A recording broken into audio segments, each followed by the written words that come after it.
Hello guys, and welcome back to WICKHAM's Talk from Temi, an international software development company that designs, builds and delivers software for sustainable businesses and promising startups. I'm just trying to clear my throat a little bit. I still got a bit of cold hanging on to me. I'm not able to shift it, but not important today, guys. Just a bit of a warning, just in case something happens with my throat as this episode progresses. As you can see, guys, we've got our next guest with us. I want to get our guest today to introduce himself, because it's so much better when it comes from you, Richard, and describe everything that you're doing in just a few sentences at CareScribe. Brilliant. Yeah, well, thanks for the invite, Matt. And my name's Rich. I am Richard PURCELL. I am one of the founders and directors of a company called CareScribe. We're a Bristol-based assistive technology company, so we build software solutions essentially designed to help support people, predominantly those with disabilities, in both the workplace and education. So we build software in order to do that. Nice. Okay, before we get into the world, what you're doing at CareScribe, I want to get to know you a little bit more, Richard. So just tell me, what is one of the things that not many people know about you, which has got you to where you are today? What would that thing be? I think not many people know that necessarily that I'm dyslexic. I talk about it quite a bit within work context, but I guess friends and family wouldn't necessarily know that about me. And I think more importantly, the impact that that's had on my education and work life, which is actually what drove me into getting into the assistive technology space. So yeah, it's not something that you would necessarily know if you met me, that I was dyslexic, but also the impact that it had on me. What kind of, it's one of those kind of, I don't know if it can be classed as that said like that, but it's one of those kind of invisible disabilities, as people like to say. Is it classed as, would you class, I don't like the word disability, so I think it's a very negative kind of connotation.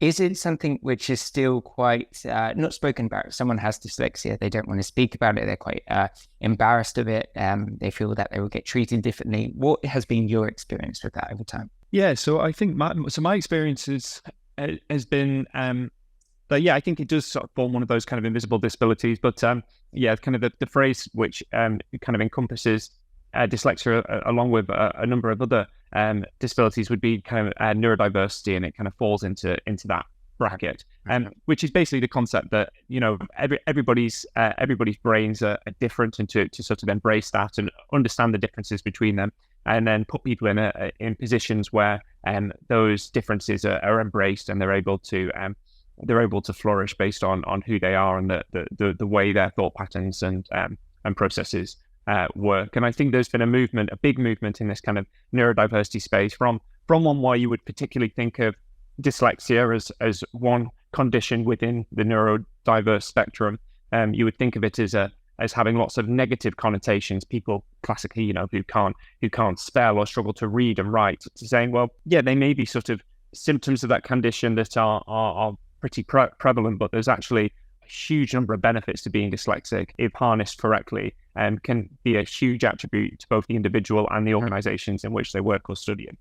So tell me a little bit more about that, the huge attributes which can come from it. What have been yours? What have you found your kind of superpowers are from having dyslexia? Yeah, I mean, so, you know, there are, if I look at kind of my career, pretty much all the things I've been successful in, I can say are pretty common for people who have dyslexia. So the things I'm kind of good at would be being creativity. I'm very artistic.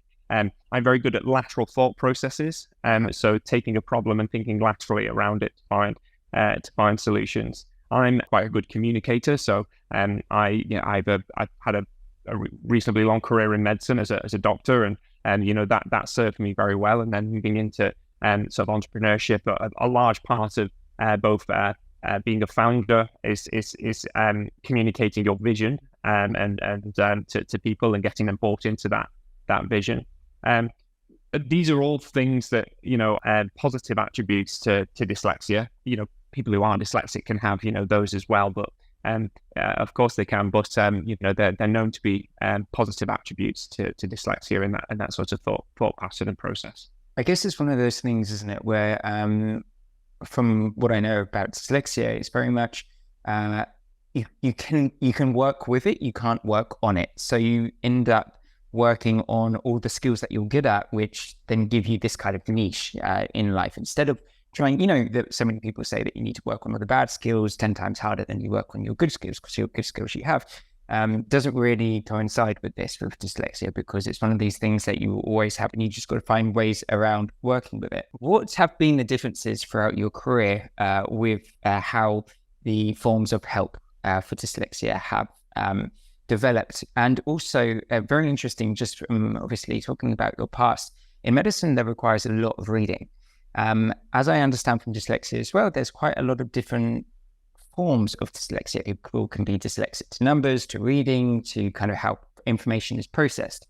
How were you able, for any of the other dyslexic listeners out there, how were you able to cope with this amount of reading in order to follow a career in medicine? A huge amount of reading. Yeah, absolutely. And I think that kind of comes into that's why it's so important to, I think, understand, take the time to understand yourself as well, anybody to understand themselves and what they're good at and what they're not good at. So if I look back at my education, so when I was in secondary school, I was, for a large portion of it, failing, essentially. I was doing really, really well in certain subjects. So sciences, arts, things like that, I was really good at.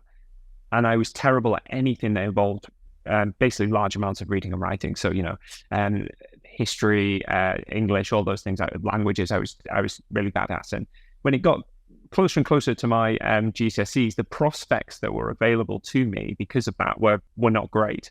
And it was thankfully probably about a year before my GCSEs that somebody sort of flagged and said, "Why are you getting A's in these and failing in these? It's it doesn't make sense. It's there's something going on." So I ended up having an assessment and was diagnosed with dyslexia. And rightly or wrongly, at that point, I got the support that I needed. And at that point, it was human support. So you could say, well, actually, you should have got that support before. You shouldn't need a label in order to get that. And I would agree with that. But back then, in those circumstances, I had this label, and it meant that I got access to this support, and it made a huge difference. So the subjects I was failing in with not a huge amount of support and adjustment in the way that they were taught to me, and I was able to understand what was required of me, I went from failing in them to passing those and getting a reasonable range of GCSEs. But my prospects changed, and I could do A levels. And again, having been taught some coping strategies, having information provided it to me in a way that I could deal with, I did well in my A levels. And I went from, maybe not even doing A levels to getting A levels, and then going off and studying medicine, which is a pretty hard course to get onto. Then I went to medical school and studied medicine for 5 years at Bristol, and it was pretty tough. And I was good at science, so I thought, oh well, this is a science course. The big thing that hit me was actually there is a whole language to medicine, and it tends to be a pretty complex language, very long words, esoteric words with differences between American and English spelling. And I did struggle quite a lot, especially in the early years of medicine, where Bristol's a very traditional course, and it's quite lecture based, so lots of reading, lots of writing, and lots of sitting in lectures trying to absorb verbal information, which for me isn't great. I essentially slowly developed coping strategies. I used technology quite a lot to kind of help me through that, and I kind of almost got through those bits that were very text heavy or information heavy, and then we got into the clinical side of things, which was more practical, the communication skills, the practical tasks and things like that. And that's really where I started to excel. And I went from being kind of a middle of the run medical student and just getting by, working extra hard to sort of to get through those exams, to one where I felt very comfortable and started to feel like I was kind of leading the pack. And then came out with an honours degree from Bristol, which was great. And then into the workplace, obviously, as you kind of move through medicine, you do more of the clinical stuff, and that's more and more hands-on. So really, it was about the support that I was offered, and the coping strategies that I developed, really, to not say that, okay, I can go through the world not having to read or write anything. That wasn't realistic for me, but it was to understand what my strengths were and then what my weaknesses were, and then create these coping strategies to help me in those things that I knew were weaknesses. Amazing. I actually love stories like this because it's so motivational for, I think, many people don't know they've got dyslexia, and they always know that something's not quite there, like you were saying as well. So these stories is a reminder for people to go get checked, because then they get the support, and also a reminder that doesn't mean that you can't do something. You can do something, you just got to find your way around it. Rich, tell me, let's go into the world of everything that you're doing at CareScribe. So let's start right at the beginning. Where did the idea originate from? Yeah, so I kind of started to get involved in assistive technology at university. So I kind of mentioned that I sort of developed coping strategies, and when there were things that I needed that weren't available to me, I would try and figure out a solution. So one of the things that I came up against at medical school was the complexities of medical jargon. Right? Mm-hmm. Lots of long words. Spelling was never my forte. Trying to learn these words and deal with them, I found very difficult. And what I found was I already had lots of software myself that I used and helped me, things like mind mapping tools, dictation software, and even just things like word processors were built in spell checkers. And what I found is none of them were working for this new language that I was sort of tasked with learning. So whilst I was at university, myself and a friend of mine decided we'd build a bit of software, a really simple piece of software, and we built this bit of tech that would plug into lots of these other programs that we found useful, and kind of enlighten them to this medical jargon to get them to understand these things. So when I typed the complex word, it would help me spell check it, or if I dictated it, it would type it out, or I could use it within my mind maps. So we built this bit of tech whilst at university, and it turned out to be quite popular. So we obviously used it, and then lots of our peers said, "Oh, that could be useful. Can I get access to it?" And before we knew it, a lot of the medical school were using this bit of software. And off the back of that, we actually sold a license to the university, and that gave us a bit of money, and then we kind of put it back into the product and iterated on it. And so we inadvertently ended up building a software business, a very small rudimentary software business with this small piece of tech that we were constantly iterating on, and was people were finding useful. And I found that really interesting, both the aspect of building something, creating something, iterating on it, the business side of things of kind of, trying to distribute and provide this tool and support people to use it.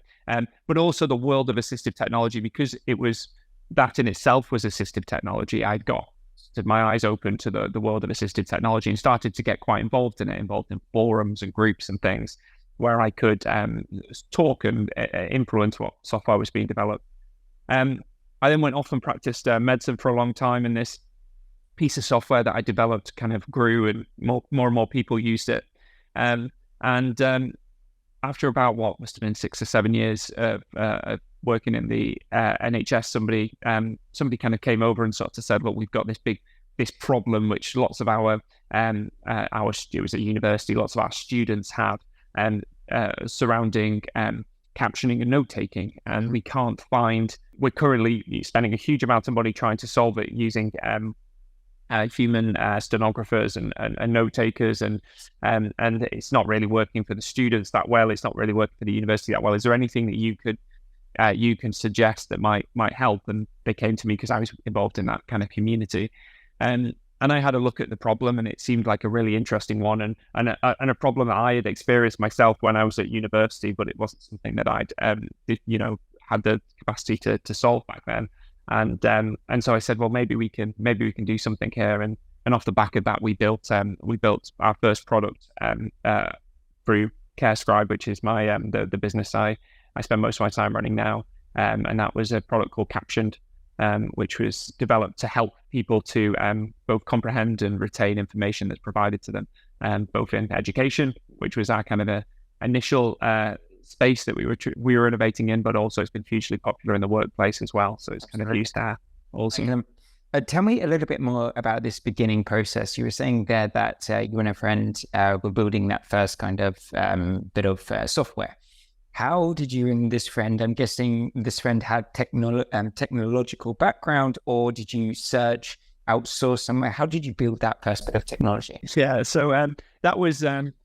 that's an interesting one. So that was a chap, Niels, who's like one of my best mates, still is. We were housemates together. He was a medical student as well. He had English as a second language, so he also had to experience the same kind of challenges of medical jargon. And we had sort of what was probably a slightly less intense, maybe only sort of 3 months and 1 year within the sort of medical curriculum. And we sort of said, oh, maybe we should do this and try and solve that problem. With neither of us are technical. Niels has gone on to become more technical. He went into medicine and then went on to do a PhD in artificial intelligence at Oxford, and now works for an AI company based in the States. So he's become more technical, but back then he wasn't, and neither was I. So what we actually did was we had no money because we were students, so we scraped together a few £100 of our student loan, and we put a notice on the notice board of the computer science department at the university, basically saying help wanted. We want to build this thing, and we got a couple of computer science students at the university who said, oh yeah, we can build that thing. And just like any development I've ever done, it's twice as hard as you initially think, and it takes 3 times as long. But over a year we kind of worked with these sort of fellow students and built this kind of first iteration. And then, as I say, it became popular and people gave us money to use it, and we then put that back in and could build this better and bigger. And it was a really slow process. So, that first business, which is still going strong today, is I built very slowly over 10 years. We kind of very, very slow iteration. I was also studying medicine full time, and I was working in medicine full time. And it was a slow iterations to get to where we kind of are today with that product and that company. CareScribe, which I set up only 2.5 years ago, was a completely different story. It was much quicker. We did things very differently, and you had that experience. Yeah, I think that's it. I think that might be it. That we kind of done it a bit before, and it was a different founding team as well. Different appetites within the founding team. So that changes things as well. Really interesting, especially to do obviously during studying, during your student years. On regards to this, are you would you regard yourself as entrepreneurial minded, or was it more a tool which you couldn't find anyone else had, so you went out and made it? I think I would consider myself entrepreneurial in kind of the way I think, which is a very common trait for dyslexic people. So like if you look, entrepreneurs, there's a high proportion of them are dyslexic. But the first one that comes to mind is Richard Branson all the time, isn't it? Yeah, of course, yeah. So yes, it's certainly not uncommon. But yeah, my sort of mindset is like that. I'm constantly thinking, oh, wouldn't it be good if, or couldn't you do that? And that actually drove me, because as I say, I studied medicine, and I worked in the NHS for a long time, and it was that entrepreneurial spirit in me that kind of pulled me really to sort of say, like, this isn't necessarily your calling. Like, I loved a lot of things about medicine, but I found that I started to get the feeling of, if I didn't do this, somebody else could or would. Yeah. And if you take me out of this equation, the change, the impact is minimal. And I wanted to do something where only I could do it, or not very many people would be able to do it. And I felt like I wanted to be more creative, because ultimately that's kind of the thing that makes, for me, things unique to you, is if you're creative, often it's kind of your thought processes that lead to it. So I felt like I wasn't being able to flex those kind of those muscles in medicine. So eventually, which was a huge challenge, sort of a bit of a very challenging thing to do, I sort of stepped out of medicine and very slowly and just started doing the sort of the entrepreneurial stuff, I guess, full time. Really, really interesting. Rich, tell me a little bit more about CareScribe here. So in regards to obviously 2.5 years now that you've been going at CareScribe, what has been the most challenging moment? You've got that first year, which is always generally the scariest year to see if it's going to work. Second year, okay, we're in the second year, but you've got to that point now where, you've got to that point Yeah. What has been the most challenging moment so far, and what do you foresee becoming the most challenging? I feel like it's all been challenging, but it's probably become increasingly rewarding, if that kind of makes sense. So like, I think early on, the challenging thing was knowing, is this going to work?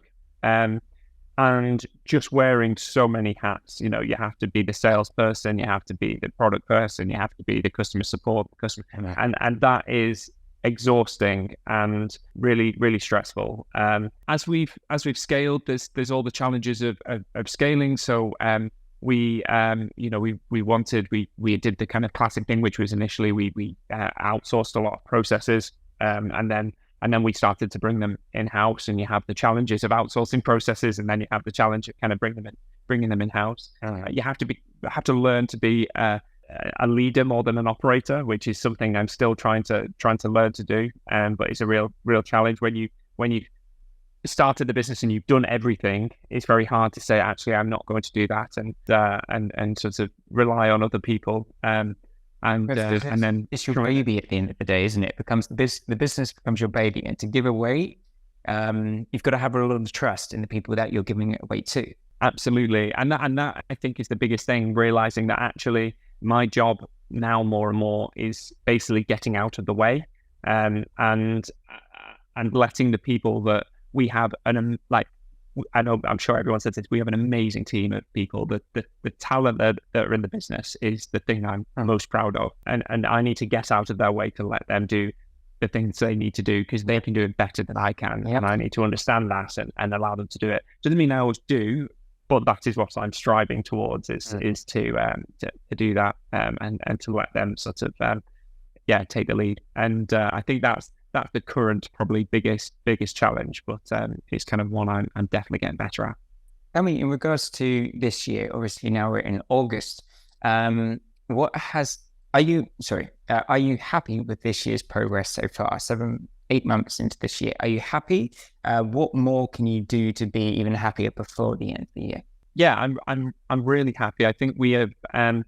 We're getting to the point where we're starting to get much more aligned as a company. We're putting structures in place as we've kind of grown. We're kind of getting closer to that sort of 50 people mark, which I know is a really challenging point within any business. And thankfully, we've started quite early to put the sort of the structure in place to allow us to hopefully get through that without too much challenge.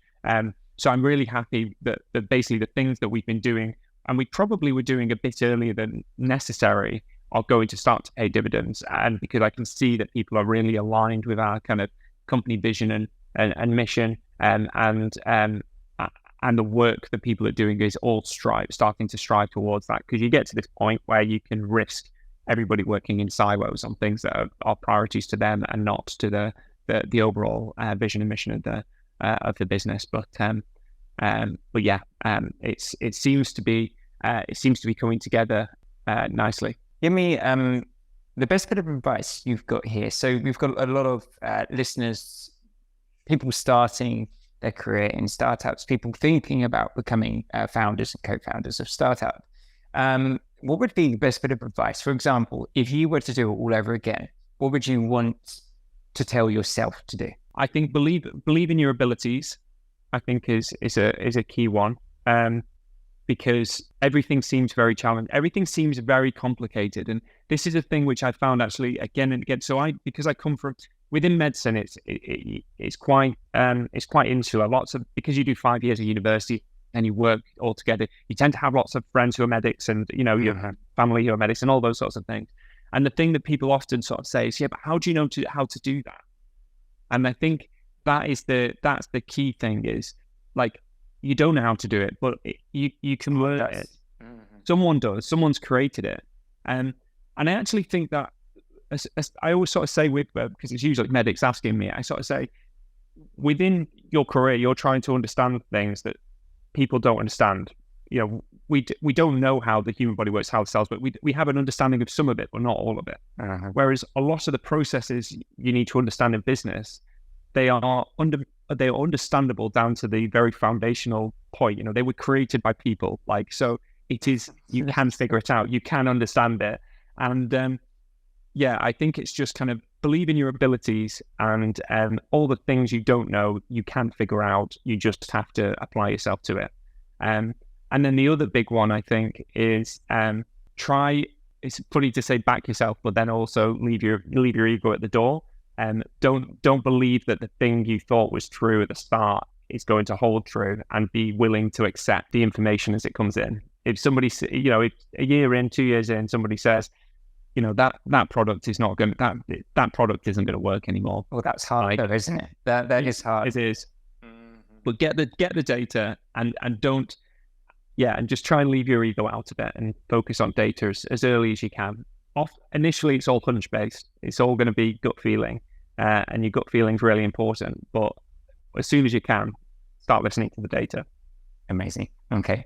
And last question for you. I know you have to run. You've got a busy day after this. So tell me the last part of this interview. I just want you to give the audience their lasting thought on CareScribe. So what would you like them to take away from our discussion today? Yeah, that's a good question. So as I say, sort of at CareScribe, we're trying to we're trying to level the playing field for people. We're trying to allow people to work and study independently, reach their highest potential.